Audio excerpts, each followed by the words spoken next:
Alice Hersom est née à Prague en 1903. À l'âge de 39 ans, elle était devenue une pianiste accomplie. Mais en 1942, sa vie est bouleversée et prend un tour tragique. Toute sa famille est arrêtée par les nazis et expédiée en camp de concentration.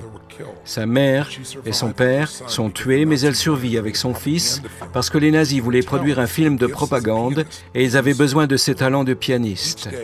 Elle passait ses journées sur le sol gelé, de terre battue, à rassurer son fils en se demandant comment ils allaient survivre.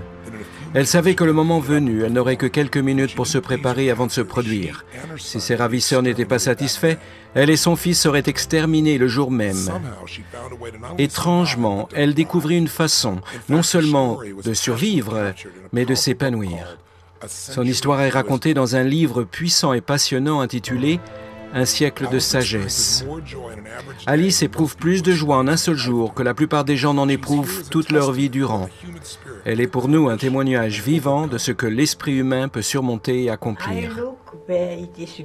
Je regarde du côté du bien. Je sais que le mauvais existe, mais je regarde les bonnes choses.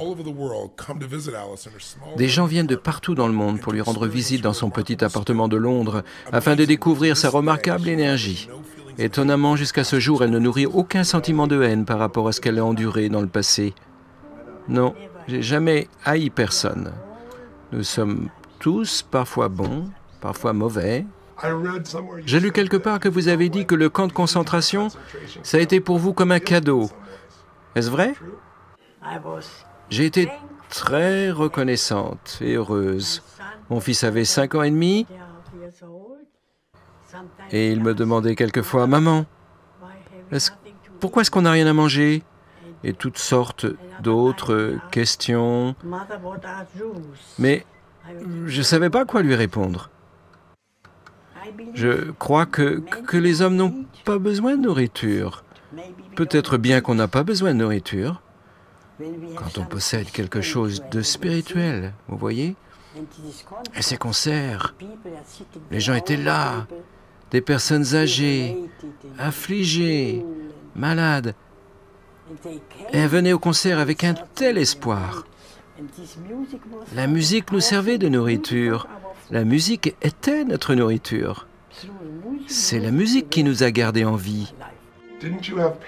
Avez-vous souffert en camp de concentration? Est-ce que vous avez ressenti de la douleur du fait que vous n'avez rien à manger? Non, aucune douleur. Comment est-ce possible? Je riais tout le temps. Mon fils et moi, on est restés 2 ans allongés sur le sol et il me voyait rire. Comment un enfant peut-il s'empêcher de rire quand il voit sa mère en train de rire? Quand un enfant est près de sa mère, n'importe quoi peut arriver. Il n'a pas peur. Il se sent en sécurité. Et je riais tout le temps, tous les jours. La musique me rendait heureuse. Je savais que nous allions jouer. Et je me disais que tant qu'on pourrait jouer, rien ne pouvait être si terrible. La musique, la musique. Je revois Alice assise sur l'estrade. J'étais au 3e rang et j'apercevais son visage de profil. Et j'étais captivé. C'était magique d'entendre cette musique dans ce genre d'environnement. On oubliait où on était jusqu'à la fin du concert et puis après c'était un peu comme revenir sur terre. On réalisait où on était et à quel point on avait été encouragé. C'était pas seulement du divertissement comme disaient la plupart des gens, mais cela avait beaucoup plus de valeur. On devrait remercier Beethoven, Schubert, Schumann et Brahms. On devrait les remercier pour ce qu'ils nous ont donné. Ils nous ont apporté de la beauté, une beauté indescriptible. Ils nous ont rendus heureux. À mon avis, la pire des choses dans la vie, c'est l'ennui. Les gens qui ne savent pas quoi faire d'eux-mêmes. Ces gens-là sont pauvres, très pauvres. Quelles sont les 2 ou 3 choses les plus importantes que vous ayez apprises dans la vie? Que je suis né optimiste. J'ai aucun mérite. Ma mère a poussé un bon coup et voilà, je suis sorti comme ça, optimiste. Depuis le début de ma vie, je n'ai cessé de rire. Et je rirai jusqu'au bout. C'est ça ma réponse. Et pourquoi vous étiez si optimiste? Est-ce un choix que vous avez fait d'être différente de votre sœur? On était jumelles. Vraiment jumelles? Mais ma sœur, elle était pessimiste. Elle attendait les catastrophes. Et quelquefois, elles sont arrivées. Moi, j'ai eu le cancer. À quel âge? 83 ans. Je suis arrivé à Londres. Le lendemain, je ne me sentais pas bien. Alors, le docteur m'a immédiatement envoyé à l'hôpital. Ils m'ont opéré. Et voilà, je suis encore vivante. Wow, that's amazing. That's amazing. Vous avez dit que votre mère vous avait appris 2 leçons très importantes dans la vie, qui vous ont même aidé en camp de concentration. Que vous a-t-elle appris sur la gratitude? Que le fait de se plaindre, ça ne change personne. Quand on se plaint, on ne change rien. À 96 ans, elle dit « Vous me demandez ce que j'ai appris au cours de ma longue existence, alors je peux vous répondre. Pour commencer, je suis reconnaissante envers ma mère parce qu'elle se montrait très intéressée à ce que nous apprenions sans cesse. On était 5 enfants. Elle voulait nous voir apprendre continuellement. C'était le fondement de tout. Et puis, elle nous a appris à être reconnaissants. Par exemple, dans la situation de survie où j'étais avec mon fils, nous étions reconnaissants pour tout.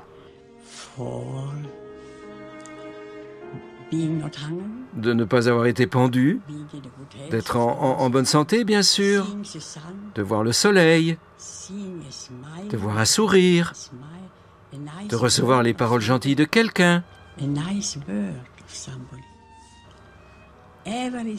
Tout est un cadeau. Absolument tout. Voilà, j'ai appris à être reconnaissante pour tout.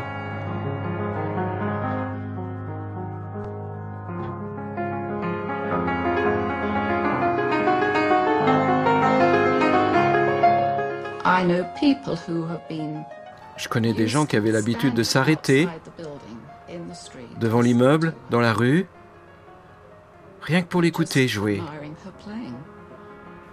et admirer. C'est un peu comme ma religion. Je suis juive sans religion. Alors la musique, ça fait partie de ma religion. Votre mère vous a appris à mettre chaque jour quelque chose dans votre esprit, quelque chose que personne ne pourrait vous prendre. Est-ce que vous continuez de le faire? Oui, j'ai appris Bach par cœur. Quand mon docteur est venu, il m'a dit qu'apprendre par cœur, c'était mieux que des quantités de pilules. Est-ce que c'est important pour vous d'être reconnaissante pour une vie bien remplie?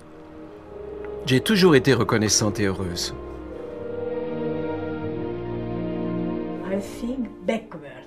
Aujourd'hui, je pense à rebours.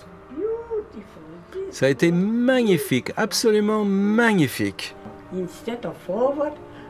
Au lieu de vivre en avant, je vis maintenant en arrière. Est-ce que ça serait pas formidable de commencer sa vie à la mort, puis on se verrait offrir une montre en or Et on irait au boulot, et puis jusqu'au jour où on se retrouverait à jouer avec ses copains dans le jardin.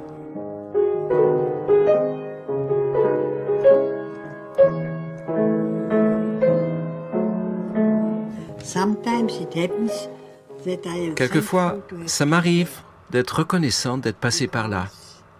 Parce que ça m'a donné une certaine richesse que les autres n'ont pas. Ma réaction à la vie ne dépend pas de celle des autres. Tout le monde se plaint. Oh, c'est terrible. Mais c'est pas si terrible. On apprend tous de nos erreurs. Il faut bien qu'il y ait du mauvais. Vous souriez même quand vous dites il faut bien qu'il y ait du mauvais. Un sourire, ça aide beaucoup. Vous avez appris du mauvais, mais vous vous êtes concentré sur le bon. C'est comme ça que vous avez fait marcher votre vie. La haine ronge l'âme de la personne qui est, pas de celle qui est haïe. Tout le monde se plaint, c'est terrible. Mais c'est pas si terrible. Je sais qu'il y a du mauvais, mais je regarde le bon.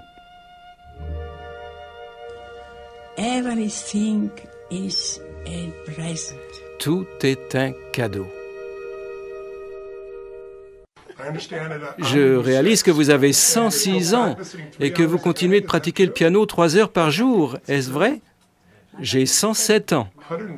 Au fait, ai-je 106 ou 107 ans? 107 ans. Bientôt 108. Et vous continuez de pratiquer le piano 3 heures par jour. Aujourd'hui, âgée de 108 ans, Alice vit à Londres, seule dans un petit appartement, sans l'aide de personne. Elle continue de jouer du piano 3 heures par jour. Pour en savoir plus sur la vie si inspirante d'Alice R. Sommer, lisez Un siècle de sagesse de Caroline Stossinger. Conversation avec une survivante de l'Holocauste, âgée de 108 ans, Alice R. Sommer, interviewée par Anthony Robbins.